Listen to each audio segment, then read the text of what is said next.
अहंकार, जो वैकारिक राजस अहंकार, उससे मन की उत्पत्ति हुई और इंद्रियों के 10 अधिष्ठात्र देवताओं की उत्पत्ति हुई। दिशा, वायु, सूर्य, वरुण, अश्विनी कुमार, अग्नि, इंद्र, विष्णु, मित्र, प्रजापति, ये 10 प्रकट हुए वैकारिक अहंकार से मन के साथ। इंद्रियों के 10 अधिष्ठात्र देवता, दिशा, वायु, सूर्य, वरुण, अश्विनी कुमार, अग्नि, इंद्र, विष्णु, मित्र, प्रजापति। और तेजस अहंकार से श्रोत्र, त्वचा, नेत्र, जिह्वा और घ्राणेन्द्री, ये 5 ज्ञानेन्द्रियां, और हस्त, पाद, गुदा, जनेन्द्री, ये वाकेंद्री, हस्त, पाद, गुदा, जनेन्द्री, 5 कर्मेंद्रियां, 5 ज्ञानेन्द्रिया और 5 कर्मेंद्रिया। साथ ही सतोगुणी अहंकार से ज्ञान शक्ति प्रकट हुई। बुद्धि, ज्ञान शक्ति बुद्धि है, क्रिया शक्ति प्राण है। श्रेष्ठ ब्रह्मविद नारद जब इतनी सृष्टि प्रकट हो गई तो ये सब अलग अलग थे, मिल नहीं रहे थे। पंचभूत, इंद्री, मन, प्राण, ये सब तीनों गुण अलग अलग। तो जो सृष्टि का भाव था वो पूर्ण नहीं हो पा रहा था, क्योंकि मिल ही नहीं पा रहे थे। जब मिले तब तो रचना हो, ये सब अलग अलग तत्व। फिर भगवान ने संकल्प किया, जे भी भगवान ने संकल्प किया तेवी सब परस्पर एक में मिल गए और एक पिंड रूप हुआ, जो विराट भगवान का शरीर बनेगा। वो पिंड रूप हुआ, उसी में समस्त ब्रह्मांडों की स्थिति आएगी। बड़ा विराट पिंड बना, संपूर्ण पंचभूत, इंद्री, मन, सतोगुण, रजोगुण, तमोगुण, प्राण सब एकत्रित हो गए। लेकिन 1000 वर्ष तक महान जल में पड़ा रहा वो पिंड, कोई चेतना ही नहीं। अब मिल तो गया पर चेतना नहीं। भगवान ने विचार किया कि पूरा सब कुछ हो गया, अब इसमें चेतना नहीं आ रही, जीवित नहीं हो रहा। भगवान उसमें प्रवेश कर गए। पहले भगवान ने इच्छा से सब उत्पन्न किया और उसमें स्वयं भगवान प्रवेश। ये जो स्वर निकल रहा है ईश्वर ही का निकल रहा है, सब में वही बैठा है। पिंड तो बल गया, लेकिन चेतना कौन दे? तो चेतना कौन हुआ? स्वयं भगवान। बैठा लो, तुम्हारे अंदर भी स्वयं भगवान चेतना दे रहे, वही बैठे, तुम हो ही नहीं। तुम जो अपने को शरीर लेकर के अलग मान रहे हो, ये अज्ञान है।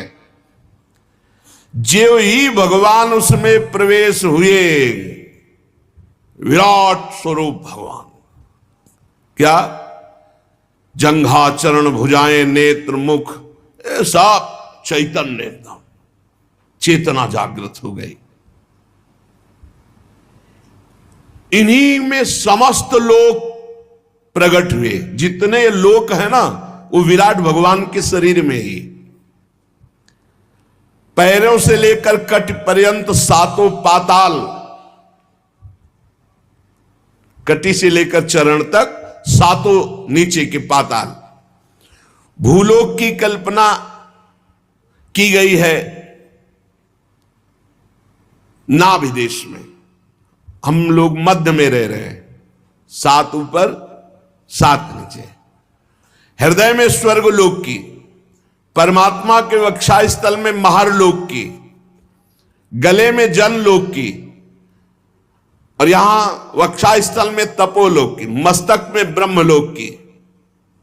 इनका प्रादुर्भाव विराट भगवान के शरीर में ही 7 ऊपर परम पवित्र लोक और नीचे के लोक। नाभि देश में ये भूर लोक।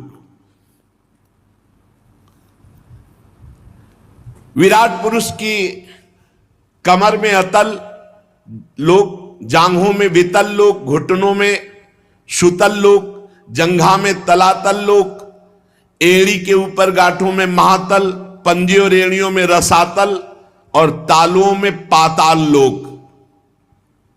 ऊपर के लोग, नीचे के लोग। ब्रह्मा जी कहते हैं बेटा नारद, उन्हीं विराट पुरुष के मुख से वाणी की अधिष्ठात्री देवी सरस्वती का प्रादुर्भाव हुआ।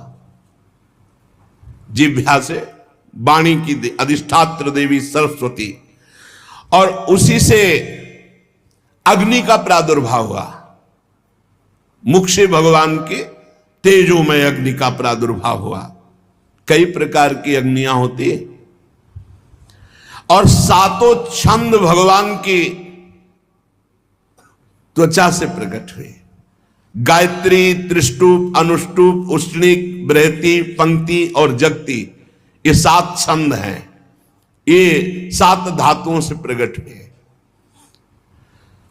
मनुष्यों, पितरों और देवताओं के भोजन करने योग्य अमृतमय अन्न, मनुष्यों को, पितरों को, देवताओं को भोजन का विभाग अन्न, सब प्रकार के रस, फल, ये सब पाने के लिए। ये पाप है जो मांस पाते हैं, घोर नरकों की प्राप्ति होती है। जो शास्त्र आदेश करता है वैसे चलना चाहिए। सब प्रकार के अन्न, सब प्रकार के रस, सब प्रकार के फल, सब्जियां आदि, ये मनुष्य, पितर, देवताओं के लिए अर्पित किया जाता है। और रस ग्रहण करने वाली रसेंद्री और उसके अधिष्ठात्र देवता वरुण भगवान, ये भगवान की जिह्वा से उत्पन्न हुए। भगवान के नासा छिद्र से प्राण, अपान, व्यान, उदान, समान, ये 5 प्राण प्रकट हुए। वायु ये जो आ जा रही है, इससे प्राणों का संबंध। और घ्राणेन्द्री से अश्वनी कुमार प्रकट हुए। ये सब भगवत स्वरूप प्रकट हुए। ये ब्रह्मा के बनाए नहीं, ये विराट भगवान से प्रकट हुए। समस्त औषधियां एवं साधारण और विशेष गंध, ये सब भगवान की घ्राणेन्द्री से प्रकट हुए। अश्वनी कुमार, समस्त औषधियां और सब प्रकार की गंध भगवान की घ्राणेन्द्री से। भगवान की नेत्रेंद्री से तेज प्रकट हुआ। भगवान के नेत्रेंद्री से स्वर्ग प्रकट हुआ। सूर्य की जन्मभूमि, सूर्य का प्रादुर्भाव भगवान के नेत्रों से हुआ। भगवान सूर्य नेत्रों से प्रकट हुए। भगवान वरुण रसेंद्री से प्रकट हुए। समस्त दिशाएं पवित्र करने वाले तीर्थ, ये भगवान के कान से प्रकट हुए। शब्द श्रोत्रेंद्री से निकले हैं। और सभी वस्तुओं के सार भाग, सौंदर्य का खजाना, जितना सौंदर्य भगवान के श्रीअंग से प्रकट हुआ। सारे यज्ञ, स्पर्श, वायु, ये भगवान की त्वचा से निकले। जितने भी उद्भिज पदार्थों के जन्म स्थान, जिनसे यज्ञ संपन्न होते हैं, ये सब भगवान की त्वचा से प्रकट हुए।